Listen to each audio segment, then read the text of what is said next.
નમસ્કાર ખેડૂત મિત્રો, આપનું સ્વાગત કરું છું અમારી ચેનલ ખેડૂત સેવા ભાવતાલ પર। નવા હોય તો ચેનલને સબસ્ક્રાઇબ કરી લેજો, બેલ આઇકનને પ્રેસ કરી દેજો ભૂલ્યા વગર। જે હવામાન લીધે આગાહી આપવામાં આવે છે અમારી ચેનલ પર, જે ખેડૂત મિત્રોએ ચેનલને સબસ્ક્રાઇબ નથી કરી તે સબસ્ક્રાઇબ કરી લો ભૂલ્યા વગર। જે હવામાન લીધે આગાહી છે, હવામાન વિભાગે હજુ પણ 48 કલાક ભારે અતિ ભારે વરસાદ પડવાની પણ આગાહી કરવામાં છે અને જે મેઘ તાંડવ થશે તે ગુજરાતને અસર કરી રહી છે। જે બિપરજન નામનું વાવાઝોડું ગુજરાતને અસર કરતું રહેશે અને તે કચ્છ પાકિસ્તાન તરફ આગળ વધી રહ્યું છે। બિપરજન વાવાઝોડું પગલે રાજ્યના કેટલાક વિસ્તારો ભારે વરસાદ પડવાની આગાહી કરવામાં આવી છે। હજુ પણ 48 કલાક રાજ્યના વરસાદ અનુમાન વ્યક્ત કરવામાં આવ્યા છે। જે બિપરજન નામનું વાવાઝોડું અગલે વિસ્તારો ભારે પવન અને વરસાદ પડવાની પણ સંભાવના કરવામાં આવી છે। જે આંબાલાલે પહેલાં પણ કહી દીધું હતું કે વરસાદ અને પવન ફૂંકાઈ રહ્યા છે।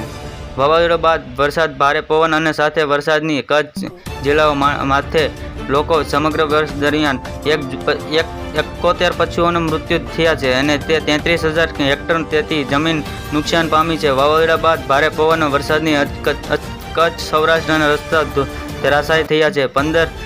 કચ્છના 15, દ્વારકા 3 અને સહિત 31 રસ્તાઓ ધોધમાર પવન સાથે વરસાદ થયો છે। જે વાવાઝોડા બાદ વરસાદે ભારે પવન અને વરસાદની એન્ટ્રી કરી છે। ગુજરાત વાવાઝોડા અસર પગલે દ્વારકા, કચ્છ, જામનગર, પોરબંદર સહિત અને શહેરોમાં વરસાદ પવન ફૂંકાઈ રહ્યો છે।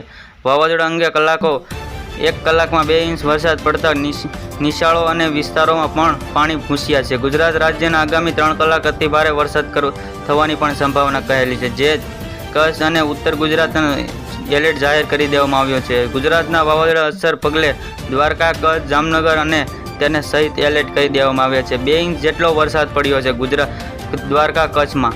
ગુજરાત વાવાઝોડા અસરે પગલે હવામાન વિભાગે આગાહી કરવામાં આવી છે। 3 કલાક ભારે પવન આગાહી કરવામાં આવી છે। સૌરાષ્ટ્ર અને કચ્છ પવનની ગતિ 50 થી 60 કિમી પ્રતિ કલાક હોવાની પણ અનુમાન કર્યું છે। ગુજરાત અને મધ્ય ગુજરાત પવનની ગતિ 40 થી આસપાસ રહેશે। સંભાવના છે વાવાઝોડું 12 કિમી ઝડપે આગળ વધી રહ્યું છે। કચ્છ અને જખૌમાં વાવાઝોડું ટકરાશે બાદ હવે ઉત્તર ગુજરાત તરફ આગળ વધી રહ્યું છે। જેના કારણે કચ્છ અને ઉત્તર ગુજરાત વરસાદની સંભાવના છે। ગુજરાતના દરિયાકાંઠે જિલ્લાઓમાં વાવાઝોડાને અસરે હેઠળ કેટલાક સ્થળોએ વરસાદ પડવાની પણ સંભાવના છે। જે સૌરાષ્ટ્ર, જામનગર, પોરબંદર, જૂનાગઢ અને ગીર સોમનાથના જિલ્લાઓ કેટલાક સ્થળે વરસાદ પડવાની સંભાવના છે। જેના કારણે ખેડા, ગાંધીનગર, અરવલ્લી અને અમદાવાદ પણ કેટલાક સ્થળોએ ભારે પવન વરસાદની એન્ટ્રી છે। ભારે પવન અને હવામાન વિભાગે આ વ્યક્ત કર્યું છે કે રાજકોટ અને આ સવારે 7 થી 8 જિલ્લાઓમાં વરસાદ પડશે। રાજકોટ આજે સવારે 7 થી 8 વાગ્યા કલાક 2 ઇંચ જેટલો વરસાદ પડ્યો છે। જેના પગલે નિશાળો અને વિસ્તારો પણ પાણી ઘૂસ્યા છે। ધોરા વરસાદ પડ્યા હતા ઉપલેટા ગતિ રાહતની અત્યાર સુધીમાં 6 ઇંચ જેટલો વરસાદ પડ્યો છે। જે ખેડૂત મિત્રે ચેનલને સબસ્ક્રાઇબ નથી કરી તે સબસ્ક્રાઇબ કરી લો। આવી જ રીતે ખેડૂત મિત્રો ફરી મળ્યા જોતા રહો। ખેડૂત સેવા ભાવતાલ ચેનલને સબસ્ક્રાઇબ